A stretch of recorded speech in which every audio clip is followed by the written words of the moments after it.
Hello, listeners. This is Waterman Media here with another Doing the Ditch podcast. This will be podcast episode 4. Can you believe it? It's already been 4 episodes. But we are excited today. I have Captain Greg Parker in studio here, and we have Captain Jeff Haddock on the phone. Gentlemen, thank you for being here. Great. I appreciate you having us as usual. It's just a pleasure. And the reason I'm in the studio today is picking up all of the media equipment that's necessary for us to be able to share this visually on the website that you've created and all of the platforms that you and Waterman Media team are going to support. So from the looks of it, I think, Jeff, we're going to have to put a trailer behind the boat to accommodate all this equipment. But as long as somebody's got enough sense to take the footage and somebody's got enough sense to run the boat, we'll make this work. Absolutely, we certainly can do that. Well, I'll introduce you, Jeff, to all of this equipment when I get a chance. But we're going to have to go.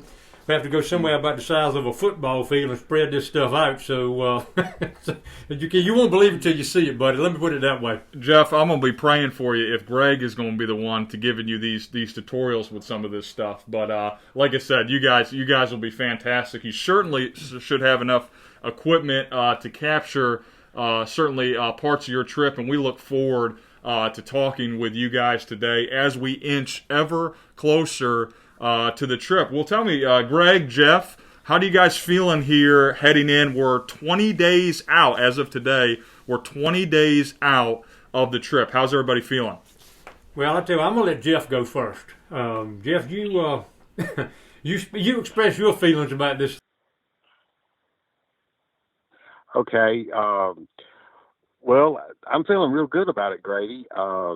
It seems that the boat has come together, the package that we'll be traveling in, and so I'm hearing from Captain Greg.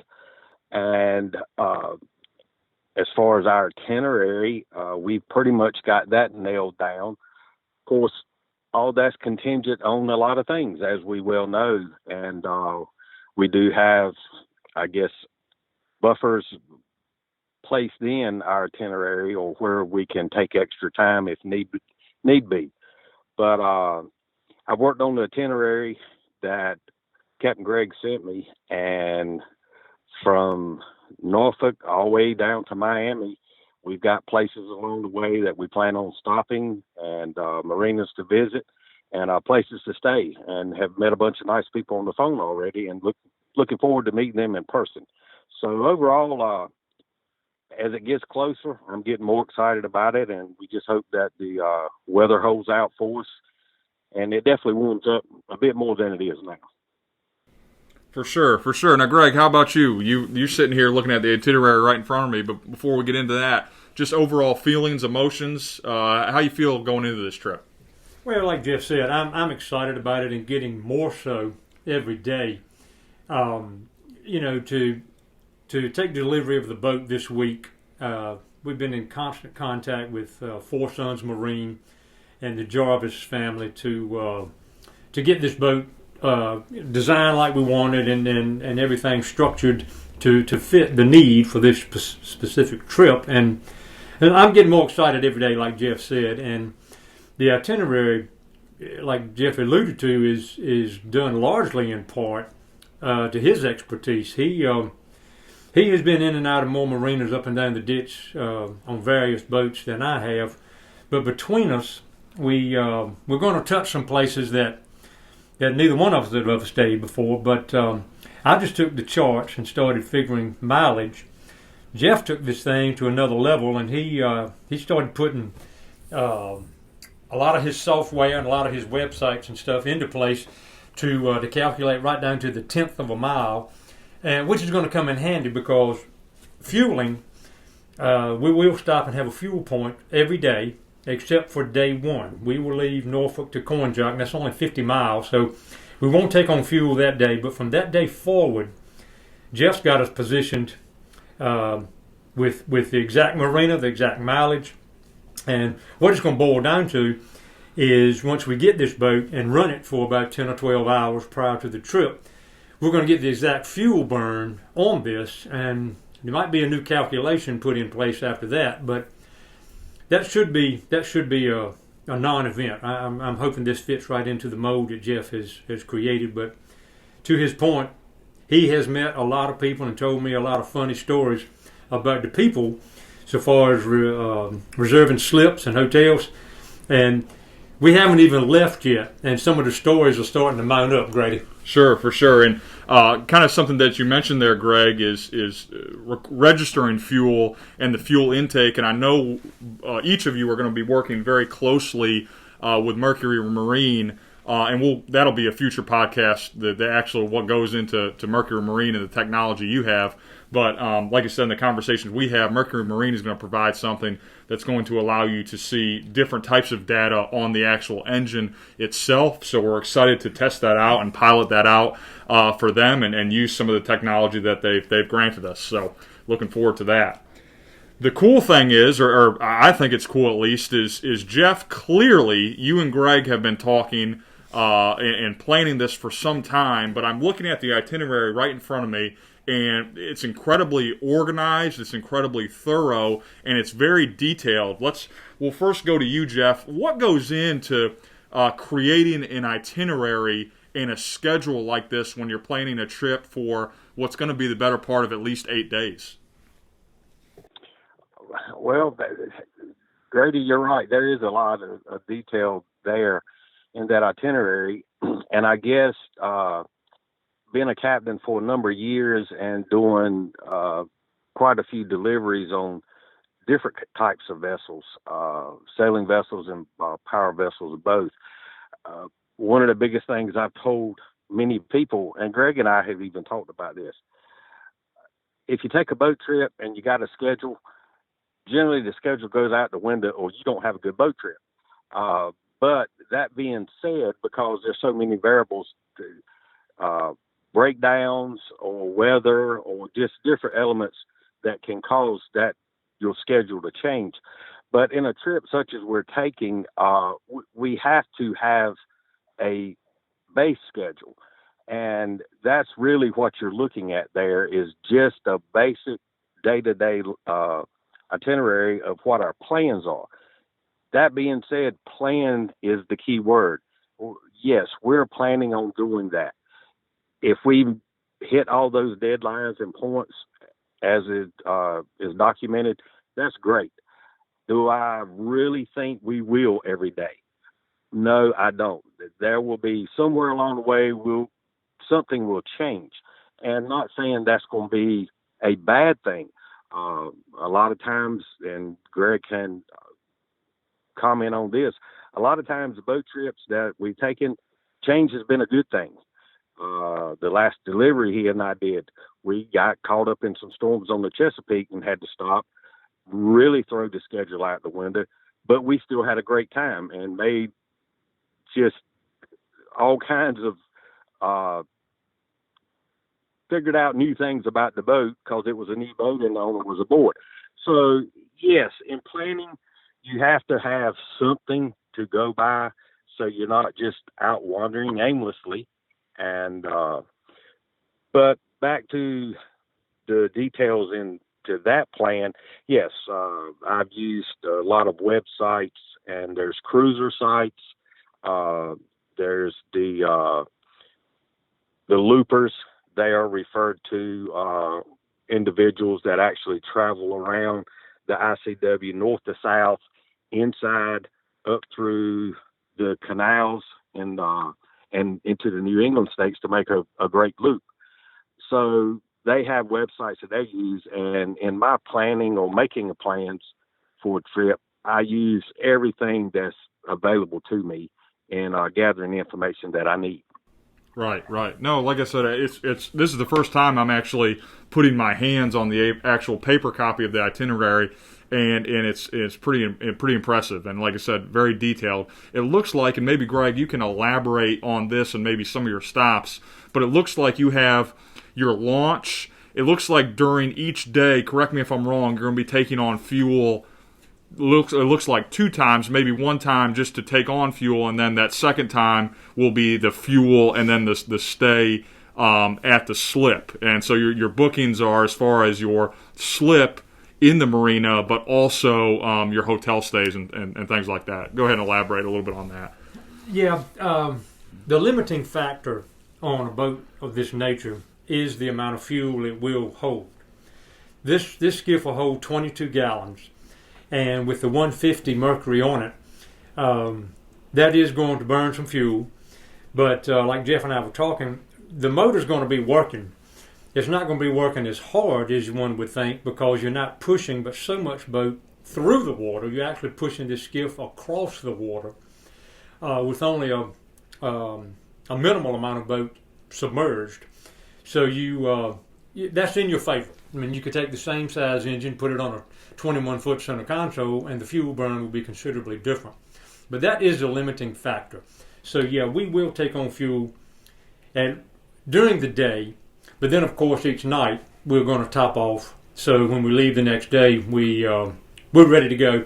And to be honest with you, I very rarely, regardless of any boat that I'm running, I very rarely leave the dock without full fuel, simply because you never know. And like Jeff was saying, you can have a plan, but the weather can change. You may have, God forbid, some sort of onboard emergency that you've got to run really, really hard or run a distance to get the boat to safety, one of the crew members to safety. So it's just a good idea, and I've always, I feel strongly about topping off every night. So when you leave the next day, you're prepared. If something does show itself in an adverse way, you're prepared to run. You're prepared to handle that emergency and not having to think about fuel. So that in itself is that's necessary in my opinion. But the way Jeff's got it scheduled, we're going to probably be running anywhere from 75 to 90 miles, then take on fuel, then finish the day and be topping off somewhere that night. So, yeah, I mean, you don't have a choice, in my opinion. Absolutely. And like I said, just the sheer amount of planning is pretty impressive. Greg, why don't you take us through, and maybe you don't have to necessarily go through each day, but give us an example of a day. So maybe somebody who's listening right now, or who is considering maybe a little bit longer of a trip, give them some idea of actually what you're actually putting to paper, and maybe give us an example of an actual day on the itinerary. Well, I think Jeff would agree with this. Day 2 is going to be the most challenging day we have. With any luck at all, we're going to wake up and leave Corn Jock Marina, and we're going to make our way to Morehead City, North Carolina. Now that in itself is that's about 155 miles, and you've got the Albemarle Sound to deal with. You have got the Pamlico River, the lower Pamlico Sound, in the mouth of the Neuse River. And then you have, then you got to stretch on Adams Creek into the Beaufort Morehead area. But that in itself, 155 miles, doesn't sound like a lot, because obviously you travel that in a car seamlessly. But when you're talking about transitioning through bodies of water like I described, and on a skiff on top of everything, that's going to be a challenging day. It's going to be challenging on the two of us as individuals. Flat bottom skiff it's not known for its comfortable ride. Let me just put it that way. So it's challenging to us physically. It's going to be challenging to the boat in certain conditions. So you need, number one, you got to take on fuel. Number two, you need to get out and take a break, and you need to be able to stretch your legs, and that's one of our biggest days. But let's say you go from day 3 will be Morehead City to Myrtle Beach. Again, you're bumping 150 miles when you do that, but you're running inside.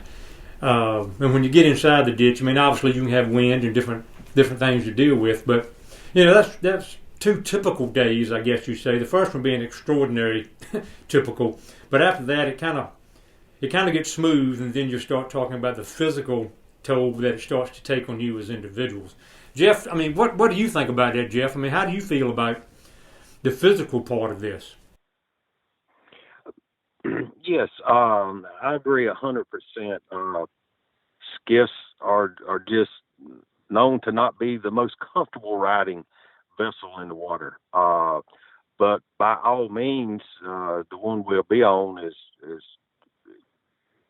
super nice, and I'm looking forward to running it and being on board.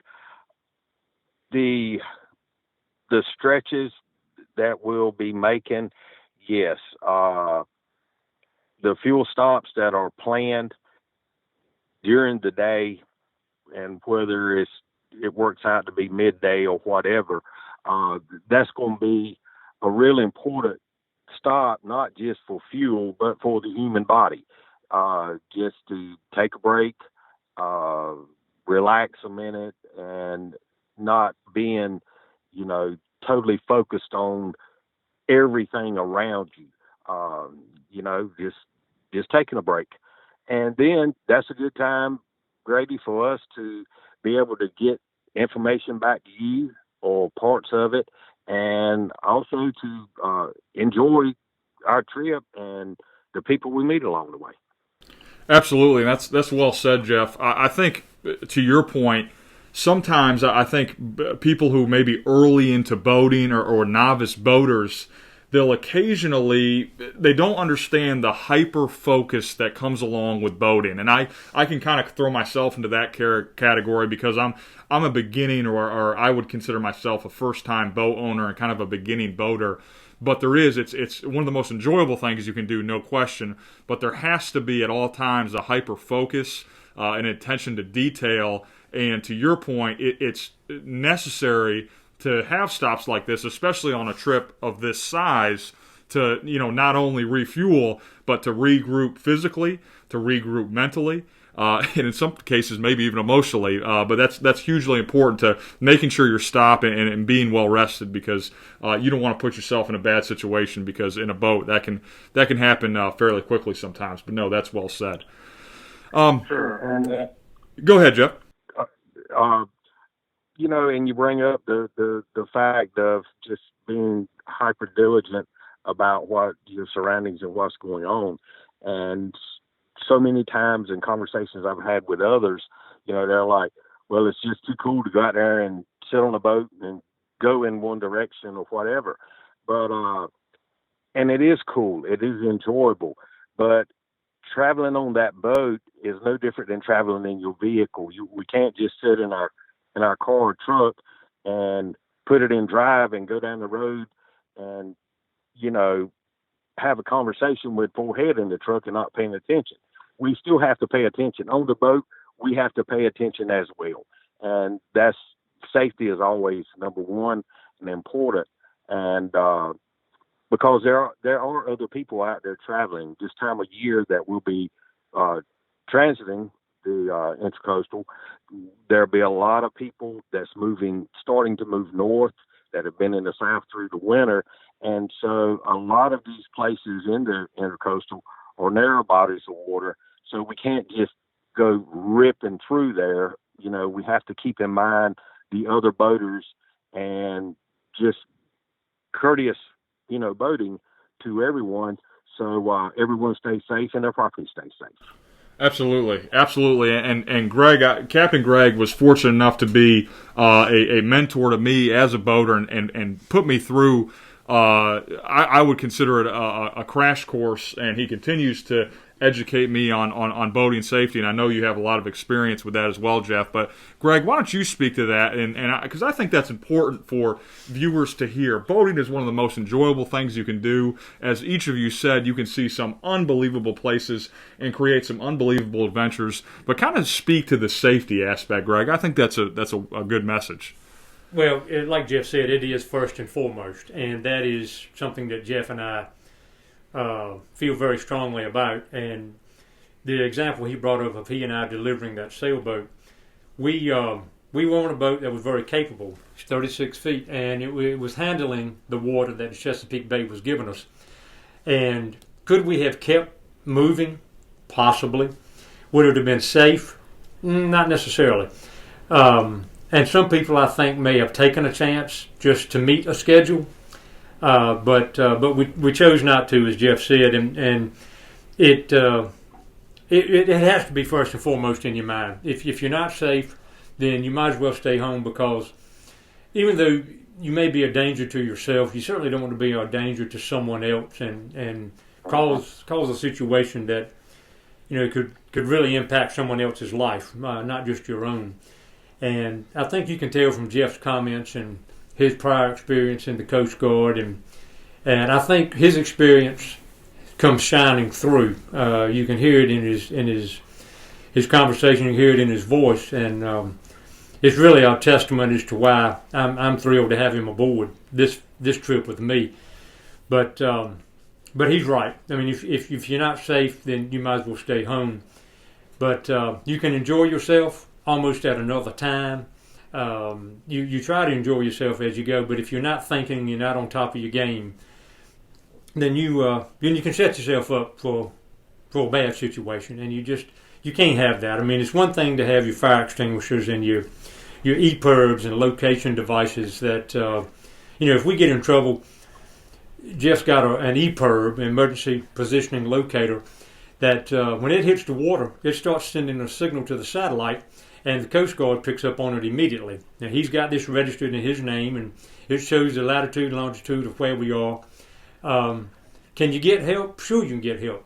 Do you want to try to survive this time of year in the water? No. I can answer that for both of us. No, you don't. Anything can go wrong, but if you take your mind off what you're doing, it can go wrong really, really fast. And regardless of life jackets, regardless of locator beacons, you can still meet your demise on a trip that should be enjoyable. So to use both of your lingo, you said it's hyper diligent, hyper focused at all times. There's no question. Absolutely. And I think that's good for our listeners to hear, because I can't stress enough the amount of planning and safety that goes into a trip like this. Again, boating is one of the most enjoyable things you can do, but obviously stay safe at all times. Well, gentlemen, that's going to about do it for episode 4 of our podcast. For those of you listening, we have some exciting podcasts and videos coming up. As Jeff and Greg both alluded to, the boat is just about ready. We are going to release a video in a short time of Greg and possibly Jeff, but certainly Captain Greg, going over the boat, the features, and some cool technology that Mercury Marine has been kind enough to provide us with. So we are very much looking forward to that, as, again, the countdown is on. We are less than 20 days out from the trip. For Captain Greg, for Captain Jeff Haddock, my name is Grady Edwards of Waterman Media. We want to thank you for listening to episode 4 of Doing the Ditch podcast. And as always, we sign off with, don't wait to live, y'all. Reach out and grab it.